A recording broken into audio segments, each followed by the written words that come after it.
السلام علیکم ورحمۃ اللہ وبرکاتہ۔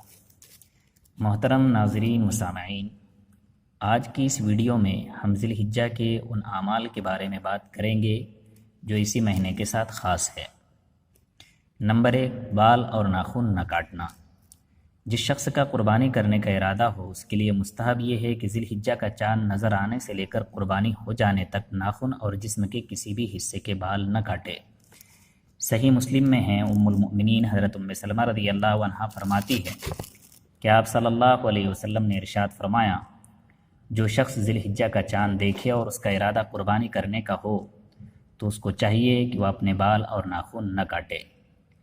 ہاں، لیکن اگر زیر ناف اور بغل کے بالوں کو صاف کیے ہوئے 40 دن گزر گئے ہو تو پھر ان کا صاف کر لینا ضروری ہے۔ بال اور ناخن نہ کاٹنے کے اس حکم کے بارے میں مزید 2-3 باتوں کا بیان کر دینا مناسب معلوم ہوتا ہے تاکہ مسئلے کی پوری وضاحت ہو جائے اور بات اچھی طرح سمجھ میں آ جائے۔ پہلی بات، بال اور ناخن نہ کاٹنے کا یہ حکم صرف ان لوگوں کے لیے ہے جن کا ارادہ قربانی کرنے کا ہو۔ جن کا قربانی کا ارادہ نہیں ہے، مثال کے طور پر غریب لوگ جن پر قربانی واجب نہیں ہے اور نفل قربانی کا بھی ان کا کوئی ارادہ نہیں ہے، تو پھر ان کے لیے یہ پابندی نہیں ہے۔ دوسری بات، قربانی کرنے والے کے لیے بھی ناخن اور بال نہ کاٹنا صرف ایک مستحب عمل ہے، واجب اور ضروری نہیں۔ مستحب عمل کا مطلب یہ ہوتا ہے کہ اس کے کرنے سے ثواب ملتا ہے اور چھوڑنے پر کوئی گناہ نہیں ہوتا۔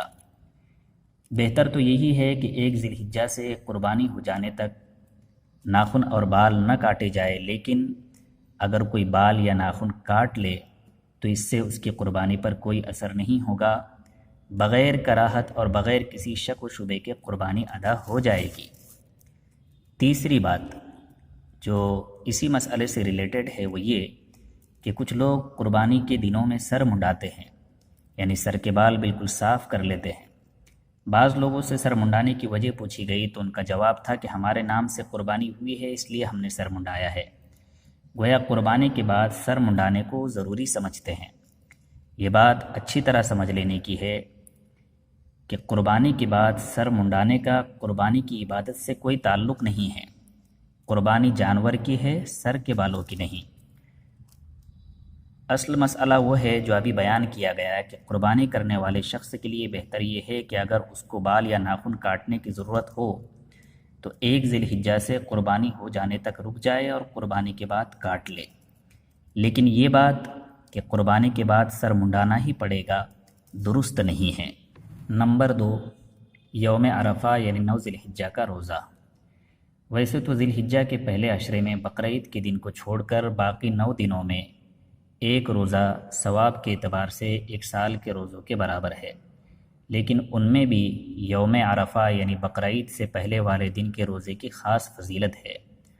چنانچہ صحیح مسلم کی حدیث ہے، حضرت ابو قتادہ رضی اللہ عنہ فرماتے ہیں کہ آپ صلی اللہ علیہ وسلم سے یوم عرفہ کے روزے کے بارے میں پوچھا گیا تو آپ صلی اللہ علیہ وسلم نے فرمایا، میں اللہ سے امید کرتا ہوں کہ یوم عرفہ کا روزہ پچھلے اور آنے والے سال کے لیے کفارہ بن جائے گا، یعنی اس روزے کی وجہ سے اللہ تعالیٰ پچھلے 1 سال اور آنے والے 1 سال کے گناہ معاف فرما دیں گے۔ یہاں گناہوں سے گناہ صغیرہ یعنی چھوٹے گناہ مراد ہے، اس لیے کہ کبیرہ یعنی بڑے گناہ بغیر توبہ کے معاف نہیں ہوتے۔ نمبر 3، تکبیر تشریق یعنی اللہ اکبر اللہ اکبر لا الہ الا اللہ واللہ اکبر اللہ اکبر وللہ الحمد کہنا۔ 9 ذی الحجہ کی فجر سے 13 ذی الحجہ کے عصر تک یعنی 5 دن کی 23 فرض نمازوں کے بعد ایک مرتبہ بلند آواز سے اس تکبیر کا پڑھنا واجب ہے، اور مردوں کے لیے آہستہ آواز سے پڑھنا سنت کے خلاف ہے۔ یہ تکبیر ہر حال میں واجب ہے، چاہے جماعت سے نماز پڑھے یا اکیلے، مقیم ہوں یا سفر میں ہوں، شہر میں رہتا ہو یا کسی چھوٹے سے گاؤں میں۔ تکبیر تشریق عورتوں کے لیے بھی ہے، لیکن عورتوں کو آہستہ آواز سے کہنا چاہیے۔ تکبیر تشریق کے الفاظ بہت آسان ہیں، ہر کوئی اس کو آسانی سے پڑھ سکتا ہے۔ آپ کی اسکرین پر یہ تکبیر ہندی میں لکھی ہوئی نظر آ رہی ہے، اگر یاد نہ ہو تو آپ اس کا اسکرین شاٹ لے کر یاد کر سکتے ہیں۔ ذی الحجہ کا چوتھا عمل قربانی ہے۔